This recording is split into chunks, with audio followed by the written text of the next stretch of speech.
How's it going, guys? Today I'm showing you how to make Uma Musk, Boy Is Mine. Uma Musk is a Swedish UK garage producer, so it's great to see that UK garage is spreading all over the world. It's especially getting big here in Australia, where I'm currently living. You should definitely check out Uma Musk on Spotify. I put the link in the description. He's got some absolute bangers under his belt. He's quite underrated. He doesn't have that many views, as you can see, but the quality of his tracks are definitely up there. I've also put his Instagram link in the description to show him some love.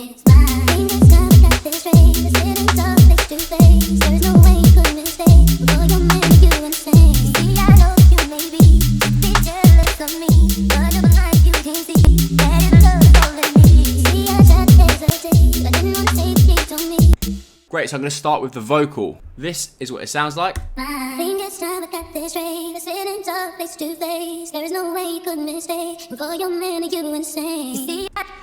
Uma said that he loves using nostalgic R&B vocals from like the 2000s, and this is definitely one of them. They just don't make vocals like this anymore, I've got to say.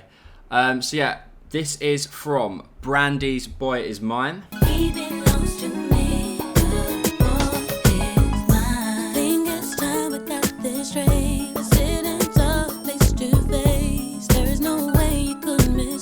I've then downloaded this illegally.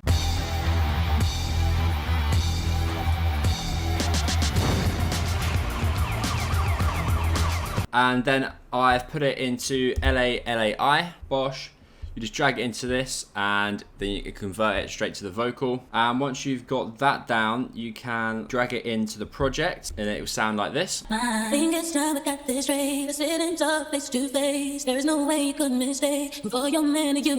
course, you've got to find the right BPM, which was 93 BPM for the original track. I then pitched it up by 3 octaves, leaving me with what Uma Musk had on his track.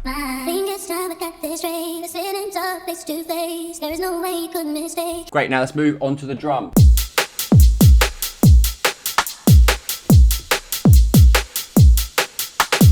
So yeah, as you can hear, there's quite a lot of air in the top end, so the hi-hats and shakers. So let's firstly start with the kick.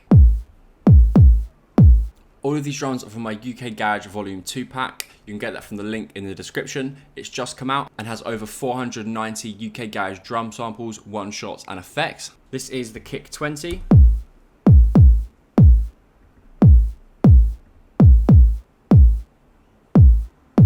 If you want to copy the MIDI, then you can.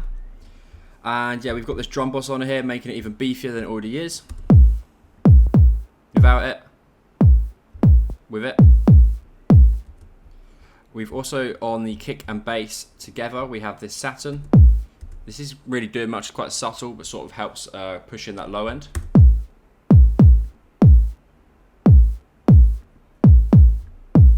So yeah, you might not be able to hear it unless you've got headphones on. And yeah, it is quite subtle, but yeah, definitely helps to bring out and bind the kick and the bass together. Great, so let's look at the other drums. We've got, firstly, 3 snare layers. I'm gonna add them all one by one.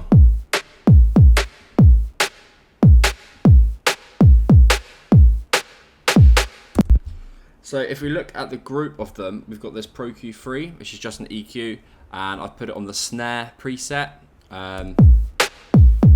Sort of help to like tame it a little bit without it.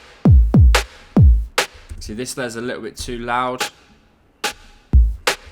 so that sort of helps tame it a little bit.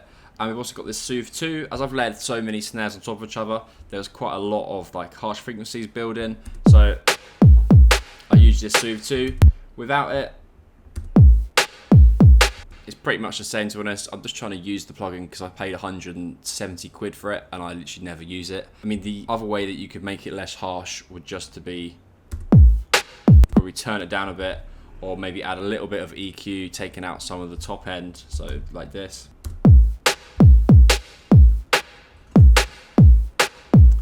That does the same job. Also, you could add some OTT.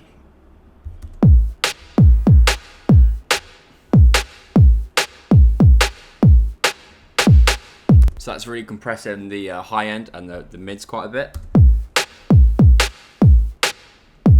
So it makes it sound less harsh. Great, and once you've got the 3 snare layers, I'll show you we've got these offbeat snares. They also pan to the right. So they come to the right of the headphones.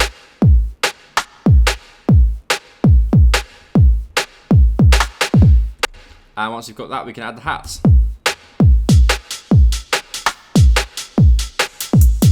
So this is almost like a shaker. So it's hitting on every beat. It's also got loads of reverb on it. Without it, it helps to add that nice rain on top of the drums.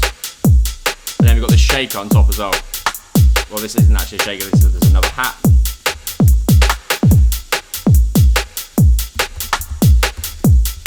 And then we've got this second shaker.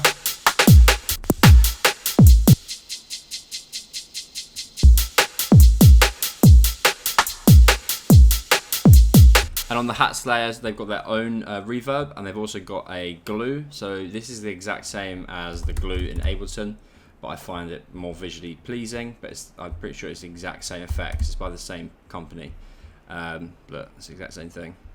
But this one has like more presets and shit, so I use it because I'm lazy. So yeah, if you want to copy that in, you can without it. Not really doing a whole lot, to be honest, if anything. I'm a bit like that. I add plugins and then they don't really do a lot half of the time. I just leave them on there anyway. Probably need to pull that fresh down a bit. Great, and now we've got that, I can show you the master group. So I'm going to turn everything off and then add it all one by one. Great, so firstly I've got this drum boss. So that is a lot quieter. And this helps to beef it up. I've got the compression here. And then I've got the glue. So this is just full parallel. So you actually have that preset on here. Look, so you can just grab full parallel. It's the exact same preset. So yeah, once I've got that, I then added this reverb. It's got quite a high decay. Dry weight of 10, and then I've got this another reverb which is connected to this LFO, so it's actually controlling. If you see this LFO, so what you can do is drag this. So if you search LFO modulator, you drag that into here and then you click map. So let me just drag a new one in. So you click map and then you click the thing that you want it to change. So I click the dry weight here, and then it will automate it like this, and you can obviously change the rate. I've got it on beats mode rather than hertz, so it's playing every one beat and it's going up and down, and that just sort of helps to add a little bit of like air and rhythm and sort of a reverb groove almost. I mean, these drums have a lot of reverb on, but yeah, I found without it they sounded a little bit dry, and they really sort of needed that reverb to fill out the mix.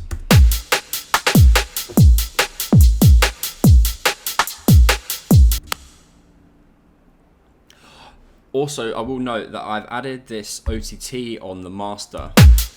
Without it, with it. So that's really helping with the drums to be more airy as well. I feel like on his original track he's got even more, and the amount is up to like 33, because there's like so much compression in the high end, which sounds really good, don't get me wrong, but it's just not something that I normally do, so I'm a bit scared of doing it, to be honest. But yeah, that's sort of an artistic taste, I guess. Without it, it does help to really glue everything together, but it gets rid of the dynamics, and everything's a lot more heavily compressed and like together, rather than stuff being like a bit jaggedy all over the place. So yeah, I don't know, it does sound good, to be fair, but yeah, I'm not a great mixing master engineer, so yeah, I can't really comment on whether you should do that or shouldn't. Probably shouldn't. Like pop music, you're not really going to do it that drastically, but definitely like a little bit. Great, now let's move on to the bass. So the bass sounds like this. Great, so yeah, what I've done is get the boom sound preset from my UK Garage Volume 2 pack. You can get that from the link in the description. Originally it looks like this. So what I've done is move this filter and I've lowered it to take out some of the top end.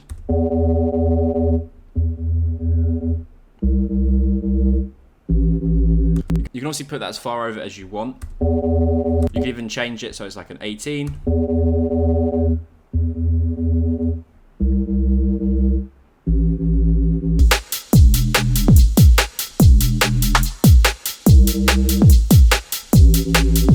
Great, so yeah, in oscillator A, we've got this FM Freak, which is found under digital. We've got the exact same one in oscillator B. And yeah, if we have a look at the effects, so we've got this hyper dimension, and this is connected to this macro 2, so it's up quite high. But when it goes up, it actually goes down. So the lower down it is, the wider.